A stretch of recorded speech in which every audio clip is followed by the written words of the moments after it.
وہ کچھ دیر تک نہ بولی تو جہان نے سر اٹھا کے آئینے میں اس کا چہرہ دیکھا۔ اس رقم کو اپنے ملک کی کرنسی میں تبدیل کرو تو یہ حالم کی فی گھنٹہ اجرت کے برابر بنتی ہے، اتنی حیران کیوں ہو رہی ہو؟ گدلے آئینے میں نظر آتے تالیہ کے چہرے پہ طنزیہ مسکراہٹ ابری۔ اوہ، تمہیں لگتا ہے کہ تم مجھے حیران کر رہے ہو؟ غلط، تم میرے بارے میں بہت کچھ جانتے ہوگے مگر تم مجھے نہیں جانتے۔ جہان نے ساتھ رکھا رومال اٹھایا اور ہاتھوں کی گیلی کالک کو اس سے پونچھتا تالیہ کی طرف گھوما۔ میں اتنا جانتا ہوں کہ صوفیہ رحمان نے تمہیں لامحدود فنڈز دیے ہیں۔ جب اس رقم پہ راضی ہو جانا تو مجھے کال کر لینا ہے، کیونکہ مجھے پیسوں کی ضرورت ہے اور میں بغیر فیس کے کام نہیں کروں گا۔ وہ رومال سے اب پوروں پہ لگی کالک رگڑ کے اتار رہا تھا۔ کیونکہ تمہیں غریب مکینک ہو؟ وہ تو تمہیں نظر آ رہا ہے۔ تالیہ کی آنکھوں میں غور سے دیکھتے ہوئے جہان نے کندھے اچکائے۔ میں بتاؤں مجھے کیا نظر آ رہا ہے اونچے جہان؟ اس نے استہزائی ابرو اٹھائے اور پھر آنکھوں میں چمک لیے مسکرائی۔ مجھے ایک ایسی دکان نظر آ رہی ہے جو تم نے شاید کل ہی کھولی ہے۔ چہرہ گھما کے اطراف کا سرسری سے جائزہ لیا۔ اپنا نیا کور بنانے کے لیے ایک ہی دن میں تم نے اچھی دکان سیٹ کر لی ہے، کسی کی کھٹارہ گاڑی بھی کھڑی کر دی، چند جعلی گاہک بھی بلا لیے۔ ہاتھ سے دور کھڑے ایک دوسرے مکینک سے مخاطب آدمی کی طرف اشارہ کیا۔ ارد گرد کے دکانداروں کو پیسے دے کر یہ بھی کہہ دیا ہوگا کہ کسی کو بتانا نہیں کہ یہ دکان کل ہی کھولی گئی ہے، کیونکہ تم نہیں چاہتے کہ ملیشیا سے آئی لڑکی کو تمہارا اصل پیشہ معلوم ہو۔ مگر اتنا اچھا کور نہیں بنایا تم نے، سوری، وہ ہمدردی سے کہہ رہی تھی اور وہ ہاتھ صاف کرتے ہوئے چپ چاپ گہری نظروں سے اسے دیکھ رہا تھا۔ میں اگر تمہاری جگہ اس شاپ کو آٹو ورک شاپ بناتی تو تمہاری طرح جگہ جگہ سے دیواریں کالی نہ کرتی۔ اصل ورک شاپ کی دیواروں کی کالک نیچے سے اوپر تک آتی ہے، نیچے سب سے زیادہ سیاہی، اوپر آتے آتے تک وہ ہلکی ہو جاتی ہے اور عموماً آدھی دیوار تک ختم ہو جاتی ہے۔ اور ہاں، اگر تم روز اسی ورک شاپ میں کام کرتے تو تم نے سنک کے ساتھ کیپ لٹکانے کے لیے کھونٹی بنائی ہوتی، کیونکہ تمہیں دن میں کئی دفعہ منہ دھونا پڑتا ہوگا۔ Still nice work. رہی بات فیس کی، تو میرے ساتھ احمد نظام نے فیس کی بات نہیں کی تھی، میں تمہارے بغیر بھی یہ کام کر لوں گی۔ چٹ کو مٹھی میں مروڑتے ہوئے پیر پٹک کے مڑ گئی۔ شور بائے۔ وہ آدمی شرمندہ ہوئے بغیر ہاتھ رومال سے رگڑتے ہوئے اسے دلچسپی سے دیکھ رہا تھا۔ وہ تیز تیز قدم اٹھاتی آگے چلتی جا رہی تھی۔ اسے کسی کی مدد کی ضرورت نہ تھی، وہ یہ کام خود کر لے گی۔ دکانوں کا شور دور ہوتا جا رہا تھا۔ وہ اندھیرے سے نکل کے دھوپ سے روشن سڑک پہ آگے بڑھ رہی تھی۔ تالیہ ہوٹل کے کمرے میں واپس آئی تو جھنجھلاہٹ سے برا حال تھا۔ اس نے دروازہ بند کیا، جوتے ایڑیوں سے رگڑ کے اتارے، پھر اسی برہمی سے پرس اور چابیاں پرے پھینکیں اور خود غصے سے صوفے پہ ڈھیر ہو گئی۔ ایک تو گرمی اور اوپر سے اس مکینک کی باتوں نے اسے تپا دیا تھا۔ اسے احمد نظام کی پیشکش ہی قبول ہی نہیں کرنی چاہیے تھی۔ وہ تالیہ مراد تھی، اسے کسی کی مدد نہیں چاہیے تھی۔ نیا ملک ہے تو کیا ہوا، وہ خود ہی کوئی نہ کوئی راستہ نکال لے گی۔ کچھ ہی دیر وہ اسی طرح بیٹھی رہی، یہاں تک کہ اندر کا شور تھما تو کمرے کی خاموشی سنائی دینے لگی۔ اتنی خاموشی، اتنی ویرانی کہ تالیہ کا دل ہولنے لگا۔ اس نے صوفے پہ نیم دراز ریموٹ اٹھایا اور ٹی وی آن کیا۔ اسکرین روشن ہوئی اور ایک آدمی عربی میں خبریں پڑھتا نظر آیا۔ چند چینل سرف کیے تو یہ برقی شور دماغ پہ ہتھوڑے کی طرح برسنے لگا۔ تالیہ نے اکتا کے ٹی وی بند کیا، پھر سے وہیں خوفناک خاموشی چھا گئی۔ وہ اجنبی ملک میں اکیلی بیٹھی تھی۔ اس نے موبائل نکالا اور اسکرین روشن کی۔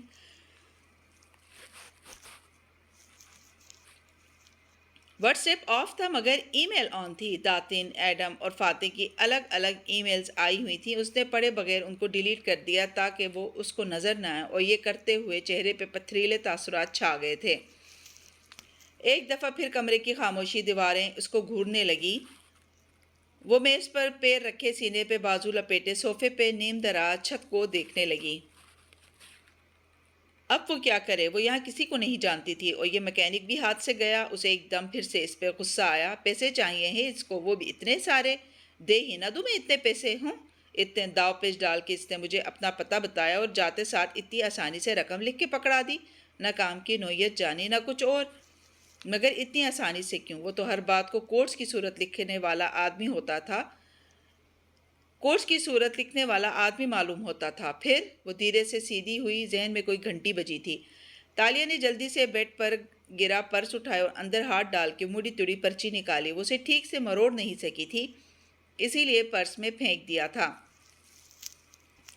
مگر وہ اسے ٹھیک سے کیوں نہیں مروڑ سکی تھی؟ ہاتھ پہ کاغذ کی سختی کا تاثر ابھی تک قائم تھا، مگر کیا وہ صرف کاغذ تھا؟ اس نے موٹے گتے کا کارڈ سیدھا کیا، پھر اوپر اٹھا کے روشنی میں دیکھا۔ پرچی کے وسط میں کاغذ کی تہوں میں کچھ چھپا تھا۔ تالے کے چہرے پہ مسکراہٹ در آئی، یعنی اس میکینک کو پیسے نہیں چاہیے تھے، وہ خاموشی اور رازداری سے اس کا کوئی دوسرا پیغام پہنچانا چاہتا تھا۔ اس نے آہستہ سے کاغذ پھاڑا اور دو تہیں الگ کیں۔ اندر ناخن برابر چھوٹا سا سم کارڈ تھا، نینو کارڈ۔ وہ کھلے دل سے مسکرا دی۔ ایک دم وہ کم برا لگنے لگا تھا۔ جب اس رقم پہ راضی ہو جاؤ تو مجھے کال کرنا۔ کچھ دیر بعد وہ نیا فون خرید کے لائی اور اس نینو سم کارڈ کو اندر ڈالا۔ اندر ایک ہی نمبر محفوظ تھا۔ تالیہ نے اس پہ کال کی۔ یہ نیا فون ہے نا؟ رابطہ ملتے ہی اس آدمی کی خشک مگر بھاری آواز کانوں سے ٹکرائی۔ ہاں، وہ بیڈ پہ آلتی پالتی کیے بیٹھی، گود میں کشن رکھے ہوئے تھیں۔ اپنی گورنمنٹ کے دیے گئے کریڈٹ کارڈ سے خریدا ہے؟ وہ مشکوک تھا۔ تالیہ نے گہری سانس لی۔ اتنی عقل ہے مجھ میں انچے مسٹر، اگر تم نے مجھے دوسری سم دی ہے تو اس لیے کیونکہ پچھلی ٹریک کی جا رہی تھی، اس لیے نیا فون خرید کے نہیں چرا کے لائی ہوں، نہ ریکارڈ نہ کوئی مسئلہ۔ گڈ، اب اپنے حکومتی ہینڈلر سے رابطہ کرو، پرانے فون سے، اور اس کو ڈراؤ دھمکاؤ، جو بھی کرو، مگر اس کو کہو کہ تمہارے ہوٹل کی لابی میں اس وقت جو سفید سکرٹ والی عورت بیٹھی ہے اور جو ساری دوپہر تمہارا پیچھا کرتی رہی ہے، اس کو تمہارے تعاقب سے ہٹا دیں۔ میں نہیں چاہتا تمہاری وجہ سے کوئی میرا تعاقب کرے۔ اس کی سکرٹ زرد تھی، سفید نہیں۔ گڈ، میں صرف چیک کر رہا تھا کہ تم نے اسے نوٹس کیا یا نہیں۔ نوٹس کیا تھا، تبھی تو بازار میں اس کو ڈچ کر دیا تھا، وہ تمہاری دکان تک نہیں آئی تھی۔ جانتا ہوں، بہرحال اپنے ہینڈلر کو کال کرو اور اپنے پیچھے سے اس ٹیل کو ہٹواؤ، پھر ہم کام شروع کریں گے۔ شور، کوئی اور حکم؟ وہ طنز سے بولی، مگر وہاں سے رابطہ منقطع ہو چکا تھا۔ تالیہ کا موڈ ایک دم ہی اچھا ہو گیا۔ وہ تنہا نہیں تھی اور اب وہ اس کام کو جلد سے جلد مکمل کر کے یہاں سے جا سکے گی۔ دولت صاحب کیسے مزاج ہیں؟ تھوڑی دیر بعد وہ گود میں تکیہ رکھے خوش مزاجی سے فون پہ کہہ رہی تھی۔ اچھا ہوں، آپ بتائیں، کام ہو رہا ہے؟ کام تو تب ہوگا جب آپ کے لوگ اتنے اعلانیہ طریقے سے میرا تعاقب نہیں کریں گے۔ وہ مسکرا کے انگلی پہ سیاہ لٹ لپیٹتی ہوئی کہہ رہی تھی، دیکھیں، آپ کو میرا تعاقب کرنا ہے تو شوق سے کروائیں، نہ میں نے بھاگنا ہے نہ مجھے کسی کا ڈر ہے۔ لیکن تعاقب کار اگر میری نظر میں آ سکتے ہیں تو کسی اور کی نظر میں بھی آ سکتے ہیں، یوں میرا کور خراب ہوگا اور وہ ٹارگٹ کو علم ہو جائے گا۔ باقی مجھے آپ آرام سے فالو کریں، مجھے کوئی مسئلہ نہیں ہے، بس مجھے کوئی اپنے پیچھے نظر آیا تو میں نے یہ کام چھوڑ کے غائب ہو جانا ہے، پھر کون ہیک کرے گا ٹارگٹ کا ذہن؟ سوری، یہ بس معمول کے پروٹوکولز ہوتے ہیں، ڈونٹ وری، اب کوئی آپ کا تعاقب نہیں کرے گا۔ وہ شرمندگی سے معذرت کر رہا تھا۔ کہہ دیا ان کو کہ میرا تعاقب نہ کریں۔ تھوڑی دیر بعد وہ فون پہ کہہ رہی تھی، مگر ہم دونوں جانتے ہیں کہ وہ تمہارا تعاقب قبر تک نہیں چھوڑیں گے حالم۔ گورنمنٹ کے لیے کام کرنے سے پہلے تمہیں یاد رکھنا چاہیے تھا کہ نہ وہ تمہیں کبھی معافی دیں گے نہ تم سے کام لینا چھوڑیں گے۔ وہ رکا۔ سنو لڑکی، ابھی بھی چاں سے بھاگ جاؤ۔ تم میری فکر نہ کرو، یہ بتاؤ کہ تم میری مدد کیسے اور کب کرو گے؟ وہ رکھائی سے بولی۔ جواب میں اس نے گہری سانس لی۔ تمہارے تعاقب کار تمہارا پیچھا نہیں چھوڑیں گے، اسی لیے تمہیں آج اپنا ہوٹل بدلنا ہوگا۔ اب وہیں کرو جو میں کہہ رہا ہوں۔ وہ سنجیدگی سے ہدایات دے رہا تھا اور وہ قدر ناگواری سے سن رہی تھی۔ اسے ڈکٹیشن پسند نہیں تھی مگر مجبوری تھی۔ رات گہری ہو رہی تھی اور قاہرہ کے اس شاندار سے ہوٹل کی روشنیاں تیز ہو چکی تھیں۔ ہوٹل کی کئی منزلہ بلند عمارت سبزہ زار پہ کھڑی تھی اور اس کے سامنے کھجور کے درختوں کی باڑ بنی تھی جس کے آگے سوئمنگ پول تھا۔ نیلے پانیوں کے اس تالاب کے چاروں طرف لیٹنے کے لیے چیئر، آرام کرسی رکھے تھے۔ تالاب کی دوسری جانب گھاس پہ اوپن ایئر ریسٹوران تھا۔ قطاروں میں میزیں لگی تھیں اور ان کے گرد ہوٹل میں ٹھہرے مہمان بیٹھے رات کا کھانا کھانے میں مصروف تھے۔ باربیکیو کی خوشبو سارے میں پھیلی تھی اور رات کے باعث موسم بھی خوشگوار ہوا چلا تھا۔ ایسے میں کھلے آسمان تلے بچھی میزوں میں سے ایک پہ تالیہ بیٹھی تھی، تھوڑی تلے مٹھی جبائے وہ گردن موڑ کے تالاب کو دیکھ رہی تھی جس کا نیلا پانی عمارت کی روشنیوں میں چمک رہا تھا۔ تالیہ کی نظریں تالاب سے اٹھیں اور کھجور کے درختوں کی باڑ پہ جم گئیں جو تالاب اور ہوٹل کی عمارت کے درمیان حائل تھے۔ سامنے والی کرسی کے کھنچے جانے کی ہلکی سی آواز آئی تو اس نے چونک کے گردن موڑی اور سیدھی ہوئی۔ وہ بنا آہٹ کے جانے کب آیا تھا اور اب کرسی پہ کھینچ رہا تھا۔ پی کیپ سے ماتھے پہ سایہ کیے وہ بری آنکھوں والا وجیح صورت آدمی سامنے والی کرسی پہ بیٹھا اور ٹانگ پہ ٹانگ جما لی۔ اس نے موسم کی مناسبت سے ہلکی جیکٹ پہن رکھی تھی جس کے آستین پیچھے کو چڑھے تھے۔ آر یو شیور کوئی تمہارا پیچھا نہیں کر رہا؟ میں نے وہ ہوٹل چھوڑ دیا اور جس طرح نکلی تھی میرا نہیں خیال کوئی مجھے ڈھونڈ سکے گا۔ یہاں کمرہ لیتے وقت بھی دوسری شناخت استعمال کی ہے، ویسے بھی یہ میری پردھان منتری کا ذاتی کام ہے۔ وہ وائٹ کال کرمنل ہیں، 2-4 سے زیادہ لوگوں کو میرے تعاقب پہ نہیں لگا سکتی، نہ ہی حکومتی مشینری استعمال کر سکتی ہیں۔ لیکن اگر کوئی میرا پیچھا کر بھی رہا ہے تو مجھے پرواہ نہیں ہے۔ گلابی اسکرٹ، بلاؤز اور سفید ہیٹ والی لڑکی بے پرواہ لگتی تھی۔ اس کے چہرے پہ صرف سادگی تھی، ہاتھ، گردن اور کان کسی بھی زیور سے خالی تھے، وہ انگوٹھی بھی ندارت تھی۔ جہان نے چند لمحے اس کے چہرے کا مطالعہ کیا اور پھر گویا ہوا، اینی ویز کام کیا ہے، کون سی کتاب چرانی ہے اور کہاں سے؟ وہ غور سے اس کی آنکھوں میں جھانک رہا تھا۔ اس کی کن پٹی پہ موجود زخم کا نشان عمارت سے آتی پیلی روشنیوں میں واضح دکھائی دیتا تھا۔ تالیہ ذرا کھنکھاری۔ سب سے پہلے تو میری مدد کے لیے شکریہ۔ جہان نے کندھے اچکائے۔ تمہارا بھی شکریہ۔ وہ جو بات آگے بڑھانے لگی تھی رک کے اسے دیکھنے لگی۔ میرا شکریہ کیوں؟ میری یومیہ اجرت پہ راضی ہونے کے لیے۔ تالیہ مراد کے کندھے سیدھے ہوئے، آنکھیں پوری کھلیں۔ وہ رقم، وہ جو تم نے کاغذ پہ لکھی تھی، وہ اب بھی چاہیے تمہیں؟ دماغ بھگ سے اڑا۔ اگر تمہیں نہیں دینی تھی تو تم نے مجھے کال کیوں کی؟ کیونکہ تم نے مجھے اس چٹ میں نئی سم ڈال کے دی تھی۔ ہاں، اور میں نے کہا تھا کہ اگر اس رقم پہ راضی ہو جاؤ تو مجھے کال کر لینا، جو کہ تم نے کر لی، اس لیے میں وقت نکال کے آیا ہوں تمہارے پاس۔ ساتھ ہی مصروف انداز میں کلائی کی گھڑی دیکھی اور پھر نظریں اٹھا کے اسے دیکھا۔ اگر تمہیں منظور نہیں ہے تو میں چلا جاتا ہوں۔ وہ دانت پہ دانت جمائے چند لمحے اس کو دیکھتی رہی۔ وہ بہت بڑی رقم ہے، کام چھوٹا ہے کیا؟ وہ مسلسل بند لبوں سے منہ ہلاتے ہوئے چنگم بھی چبا رہا تھا۔ تالیہ نے گہری سانس لی اور اندر ابلتے غصے کو بمشکل واپس دبایا۔ میں تمہیں اس سے ذرا کم رقم دے سکتی ہوں۔ Not a پینی more, not a پینی لیس۔ اس نے رکھائی سے بات کاٹی تو تالیہ نے دوبارہ گہری سانس لی۔ ٹھیک ہے، مگر پہلے مجھے اپنے بارے میں بتاؤ، تم کون ہو؟ اب کہ وہ مشکوک نظروں سے اس کی آنکھوں میں دیکھ رہی تھی۔ چور ہو یا اسکامر ہو یا کوئی کرائے کے قاتل یا گینگسٹر؟ کتنی دفعہ بتائے کہ میکینک ہوں، لکھ کے دوں کیا؟ چڑچڑا سا جواب آیا۔ اچھا۔ تالیہ نے مشروب کا گلاس اٹھا کے گھونٹ بھرا اور پھر اسے واپس رکھا۔ رات کی برقی روشنیوں میں وہ دونوں ٹھنڈی ہوا میں تالاب کے کنارے میز پہ آمنے سامنے بیٹھے تھے۔ مان لیا، مگر مجھے یہ بھی دیکھنا ہے کہ تم میرے کام آ سکتے ہو یا نہیں، اس لیے یہ بتاؤ کہ تم کیا کرنا جانتے ہو۔ آئی فکس تھنگس، وہ اس سے نظریں ہٹائے بغیر بولا۔ صرف چیزیں، مسئلے، لوگ۔ کندھے اچکائے۔ اور اس سے پہلے تم کتنے قابل ذکر کام کر چکے ہو؟ سوری، مگر کیا یہ جاب انٹرویو ہے؟ ناگواری سے ماتھے پہ بل پڑے۔ یومیہ اجرت تو جاب کی ہی ہوتی ہے، جتا کے بولی۔ گرل، اگر تمہیں میری مدد چاہیے تو میری قابلیت پہ بھروسہ رکھو۔ گرل؟ تالیہ نے دونوں ابرو اٹھا کے اس کے انداز تخاطب پہ تعجب ظاہر کیا۔ جواب میں اس نے شانے اچکائے۔ تمہارے اپنے ملک میں بہت سے نام ہیں، مجھے کیا معلوم کہ کون سا اصلی ہے؟ خیر، کام بتاؤ۔ اس نے سنجیدگی سے یاد دلایا تو تالیہ نے گہری سانس لی اور ہلکی سی مسکرائی۔ اس کی آنکھیں چمکی۔ اس لمحے ان کی چمک تالاب کے نیلے پانی سے زیادہ تھی۔ ہمیں ایک رائٹر کے ذہن سے ایک کتاب کو چرانا ہے، ایسے کہ وہ اسے بھول جائے اور کبھی لکھ نہ سکے، اور یہ کتاب لکھے جانے سے پہلے ہی مر جائے۔ انٹرسٹنگ۔ اور یہ کس طرح کی کتاب ہے؟ جہان کی آنکھوں میں دلچسپی اور تجسس ابھرا۔ سیاست میں دو طرح کی کتابیں ہی تہلکہ مچاتی ہیں، ایک وہ جیسی ایڈم بن محمد لکھتا ہے، حکمرانوں کی کرپشن کو بے نقاب کرنے والی، اور دوسری وہ جو سیاست دان کی ایکس وائف لکھتی ہیں، اسکینڈلز اور سنسنی سے بھرپور، جو نیلوفر بخت۔ تم نیلوفر بخت کے پیچھے آئی ہو یہاں؟ وہ بات کاٹ کے کراہا، جیسے یہ خیال پہلے نہ آنے پہ غصہ آیا ہو۔ ظاہر ہے تمہاری وزیر اعظم نے تمہیں اسی کے لیے یہاں بھیجا ہوگا۔ میں سمجھا تھا کوئی سرکاری کام ہوگا۔ اس نے اس بات میں سر ہلایا جیسے ساری بات سمجھ میں آ گئی ہو۔ مگر کیا یہ سچ ہے کہ نیلوفر بخت واقعی کتاب لکھ رہی ہے؟ ہاں، صوفیہ رحمان کی ستیلی ماں نیلوفر بخت کتاب لکھ رہی ہے داتوسری عبد الرحمان کے خلاف، اور وہ اسے الیکشن کمپین شروع ہونے سے پہلے مارکیٹ میں لائے گی تاکہ اس کتاب کے ذریعے صوفیہ رحمان کے خاندان سے لوگوں کو بدظن کیا جائے۔ تم بار بار میری بات کیوں کاٹ رہے ہو؟ تم بار بار دائیں طرف کیوں دیکھ رہی ہو؟ وہ دو بدو بولا تو تالیہ نے ناگواری سے سر جھٹکا اور بات جاری رکھی۔ اب کی دفعہ لہجہ دوستانہ نہیں تھا۔ تم جانتے ہی ہوگے کہ نیلوفر وقت عمر میں صوفیہ جتنی ہوئی ہوگی۔ اس کی 8-9 برس پہلے عبد الرحمان صاحب سے طلاق کے بعد 3 سالہ شادی شدہ زندگی ختم ہوئی تھی۔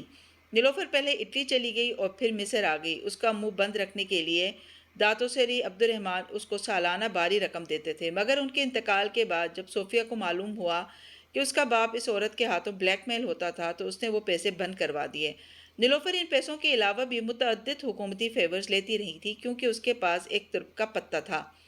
صوفیہ کے باپ کے ساتھ گزرے 3 سال۔ I get it. وہ ان تفصیلات سے بور ہونے لگا تھا، مگر تالیہ نے بات جاری رکھی۔ بالکل، اس کے پاس ان 3 سالوں کی یادیں تھیں اور وہ ایک کتاب لکھ کے عبد الرحمن پہ کیچڑ اچھال سکتی تھی۔ لوگ یقین کریں یا نہ کریں، ایسی کتابیں عزتیں اچھالتی ہیں اور اسکینڈل بنتے ہیں۔ عبد الرحمن یہ نہیں چاہتے تھے، اس لیے اس سے ڈرتے رہے، مگر ان کی موت کے بعد نیلوفر کو پیسے دینے کا سلسلہ رک گیا۔ صوفیہ اور نیلوفر کے درمیان اتنی نفرتیں حائل تھیں کہ وہ اس عورت کو ایک پائی دینے سے بھی انکاری رہی۔ نیلوفر نے پہلے بہت شور مچایا، پھر خاموشی اختیار کر لی۔ 2 سال پہلے اس نے کتاب لکھنی شروع کی اور اب 3-4 ماہ قبل اس نے اپنے دوستوں کے سرکل میں اس بات کو ظاہر کیا کہ اگلے ماہ جب الیکشن کمپین شروع ہوگی وہ اپنی کتاب کو منظر عام پہ لا کے صوفیہ کو تباہ کر دے گی۔ تو صوفیہ کیا چاہتی ہے؟ یہی کہ میں اس کتاب کو اس کے ذہن سے یوں چراؤں کہ اسے کبھی لکھ نہ سکے اور اس کا منہ ہمیشہ کے لیے بند ہو جائے۔ تو صوفیہ سے گولی مروا دے، سمپل۔ جواب میں تالیہ نے تعدیبی نظروں سے اسے گھورا۔ صوفیہ رحمان سیاست دان ہے، قاتل نہیں، اسے اپنے ہاتھ صاف رکھنے ہیں۔ کیوں؟ اس نے اپنے مخالف سیاست دان کی بیٹی کو بھی تو مروایا تھا نا؟ وہ شانے اچکا کے بولا تو تالیہ اسے دیکھ کے رہ گئی۔ وہ صرف ایک الزام ہے، مگر دیکھو اس کی سزا وہ ابھی تک بھگت رہی ہے۔ ایک اور قتل اپنے سر کیوں لے؟ انٹرسٹنگ، لیکن تم تو اس کے مخالف کیمپ سے ہو، تم اس کی مدد کیوں کر رہی ہو؟ تالیہ کے چہرے پہ ایک دم برہمی ابھری۔ میں کسی کے کیمپ میں نہیں ہوں، وہ تو تیزی سے بولی، میں صرف اپنی مدد کر رہی ہوں۔ ٹانگ پہ ٹانگ جمائے بیٹھے جہان نے غور سے اس کی آنکھوں میں جھانکا۔ شاید تم اپنے لیڈر سے ناراض ہو، میرا مشورہ مانو تو اس کتاب کو آنے دو، تمہارا لیڈر آسانی سے جیت جائے گا۔ اور تم خود تھوڑی کھجاتے ہوئے سوچا، تم بھاگ جاؤ اور اپنی جان بچاؤ۔ رہی نیلوفر تو وہ کسی صورت کتاب نہیں روکے گی۔ کیا میں نے تم سے مشورہ مانگا ہے؟ جہان نے شانے اچکائے۔ مفت تھا۔ تو تم بتاؤ، تم میری مدد کرو گے یا میں خواہ مخواہ تمہیں برداشت کر رہی ہوں؟ وہ سنجیدگی سے بولی۔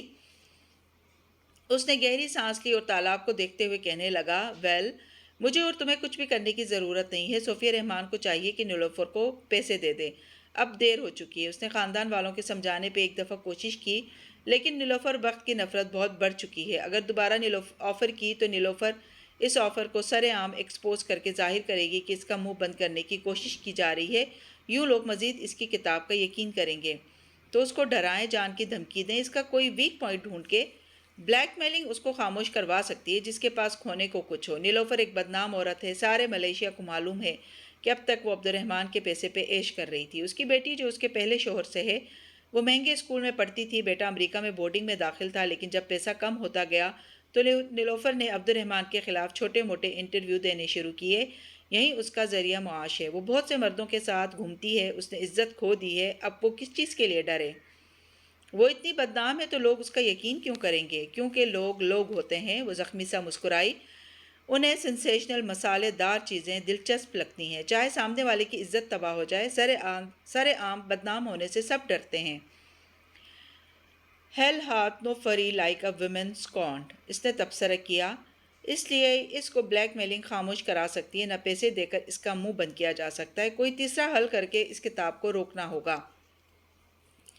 تم بار بار ان درختوں کو کیوں دیکھ رہی ہو؟ وہاں کوئی ہے کیا؟ اس نے گردن موڑ کے تالیہ کی نظروں کے تعاقب میں دور کھجور کے درختوں کو دیکھا اور پھر واپس تالیہ پہ مشکوک نظریں جما دی۔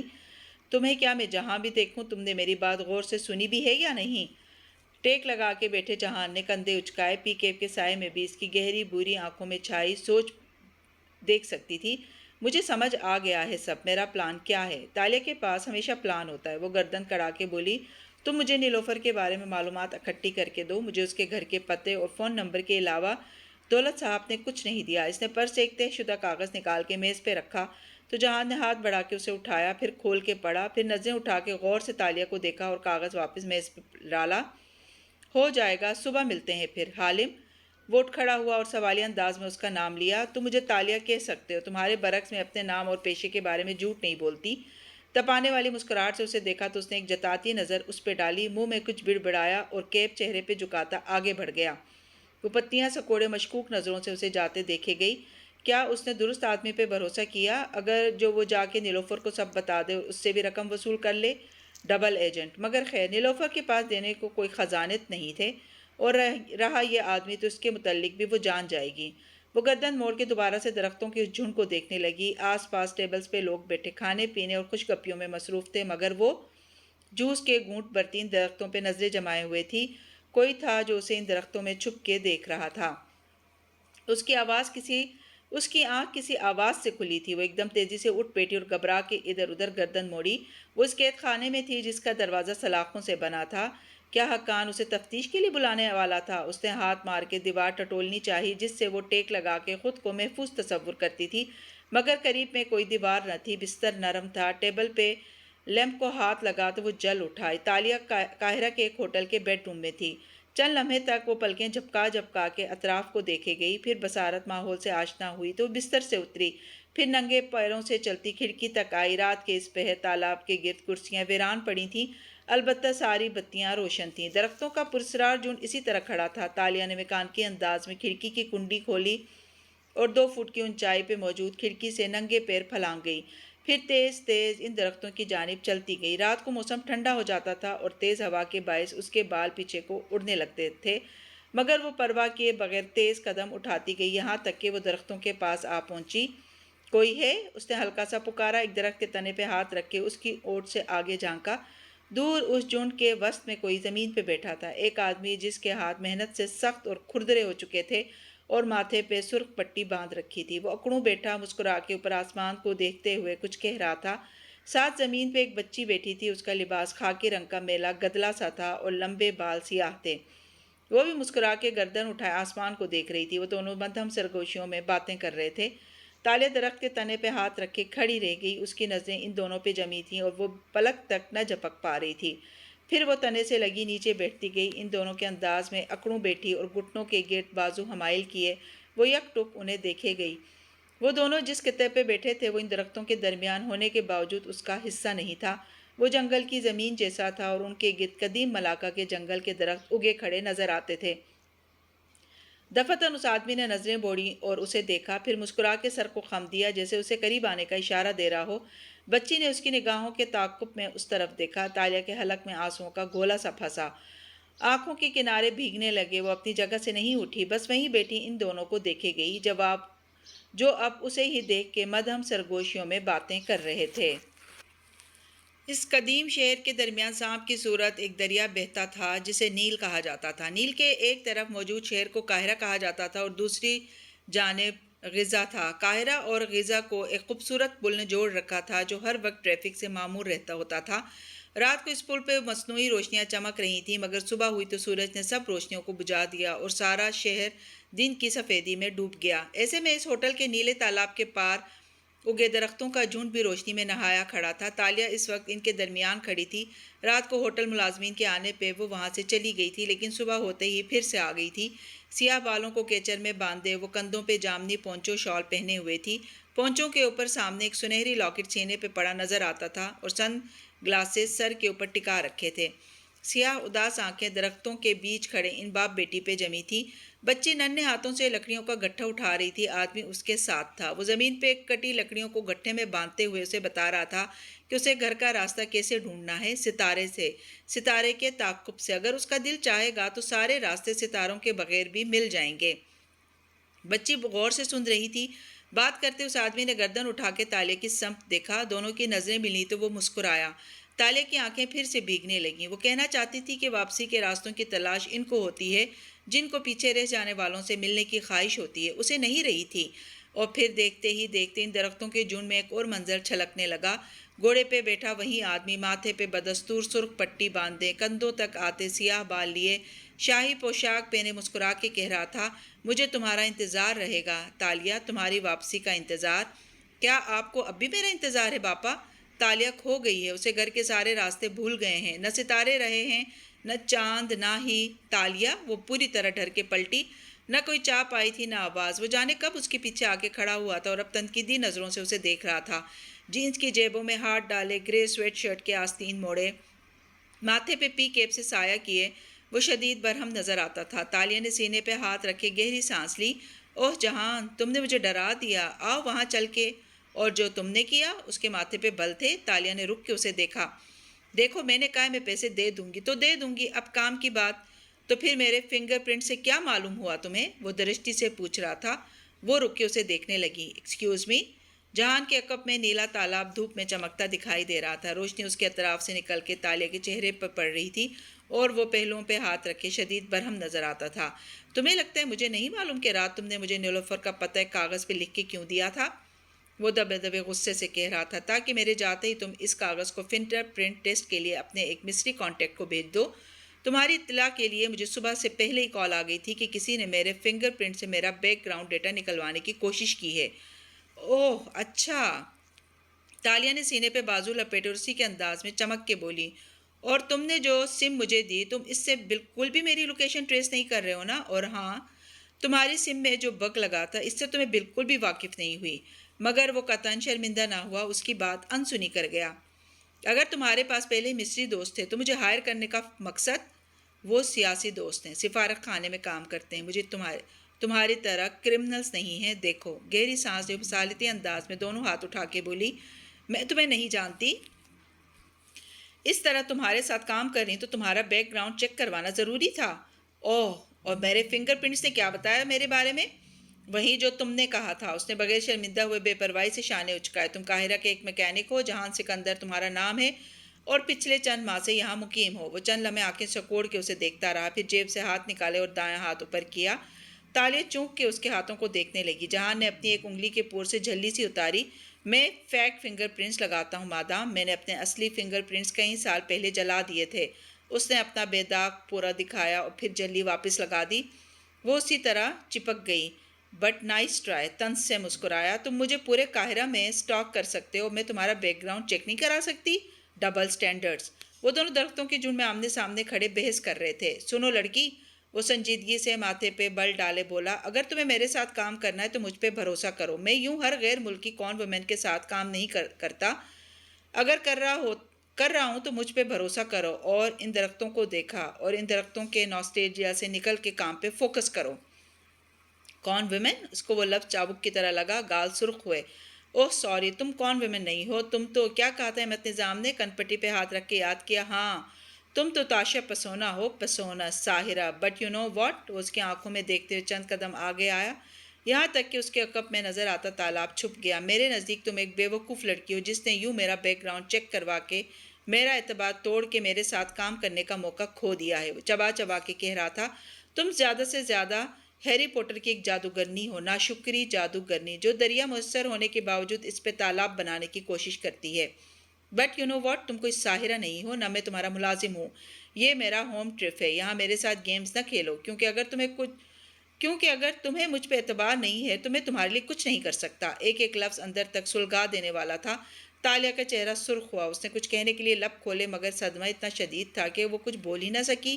وہ اسے گرتے ہوئے پلٹ گیا اور وہ وہیں کھڑی رہ گئی۔ پھر گردن موڑی تو درختوں کے جھنڈ میں وہ دونوں دکھائی دیے۔ لکڑیوں کا گٹھا اٹھائے کھڑا سرخ پٹی والا آدمی اسے دیکھ رہا تھا، اور ساتھ اس کی ٹانگ برابر آتی بچی جس نے ننھے بازوؤں میں خشک لکڑیاں اٹھا رکھی تھیں۔ اس کی آنکھیں بھی تالیہ پہ جمی تھیں۔ وہ چند لمحے ان دونوں کو دیکھتی رہی، یہاں تک کہ نگاہوں کے سامنے گیلی دھند چھاتی گئی، گال ابھی تک سرخ دہک رہے تھے۔ تمہیں گھر کا راستہ بھول گیا تالیہ؟ وہ نرمی سے پوچھ رہا تھا۔ ان دونوں کی اس پہ جمی آنکھیں منتظر تھیں، وہ اس کا انتظار کر رہے تھے، اس کی واپسی کا، گھر لوٹ کے آنے کا۔ تالیہ نے مٹھی سے آنکھیں صاف کی تو درختوں کا جھنڈ خالی نظر آیا، وہ دونوں غائب ہو چکے تھے۔ اس نے گردن موڑی تو تالاب بھی سنسان پڑا تھا، جہان جا چکا تھا۔ بد لحاظ آدمی، مجھے اس کی ضرورت نہیں ہے۔ اس نے ناک سے گیلی سانس اندر کھینچی اور آنکھیں دوبارہ رگڑیں۔ تالیہ کو کسی کی ضرورت نہیں ہے، اور اس کی ہمت کیسے ہوئی کہ وہ مجھے ہیری پوٹر کی وچ کہے ہوں؟ تھوڑی دیر بعد وہ اپنے کمرے میں کھڑی تھی۔ ہاؤس کیپنگ سے آئی ملازمہ اس کے برتن اٹھا رہی تھی تو اس نے پکارا، سنو، یہ کھڑکی کا پردہ بند کر دو۔ آر یو شیور میم؟ ملازمہ نے حیرت سے اسے دیکھا۔ باہر سے آتی روشنی تو تازگی کا احساس دیتی ہے، مگر مجھے اس کھڑکی سے یہ درخت نظر آتے ہیں جو میرے ویو کو بلاک کر رہے ہیں۔ مجھے یکسوئی سے کام کرنا ہے اور ان درختوں کو نہیں دیکھنا۔ وہ سرد مہری سے کہہ رہی تھی، ملازمہ نے سر ہلا دیا اور پردہ کھینچ دیا۔ سارا کمرہ ایک دم اندھیرے میں ڈوب گیا۔ تالیہ نے مصنوعی بتیاں جلا دیں اور لیپ ٹاپ اٹھا لیا۔ اسے ماضی کی یادوں سے نکل کے کام پہ توجہ مرکوز کرنی تھی۔ وہ اکھڑ اور بد لحاظ آدمی تو چلا گیا، اب جو کرنا تھا اکیلے کرنا تھا۔ ایسے میں وہ ان درختوں کی کشش کی متحمل نہیں ہو سکتی تھی۔ جی تو کہانی کو لسنرز، آج کے ایپیسوڈ آپ کو کیسی لگی کمنٹس میں اظہار ضرور کیجیے گا، اور چینل پر نئے ہیں تو چینل کو سبسکرائب کرنا نہ بھولیں۔ شکریہ۔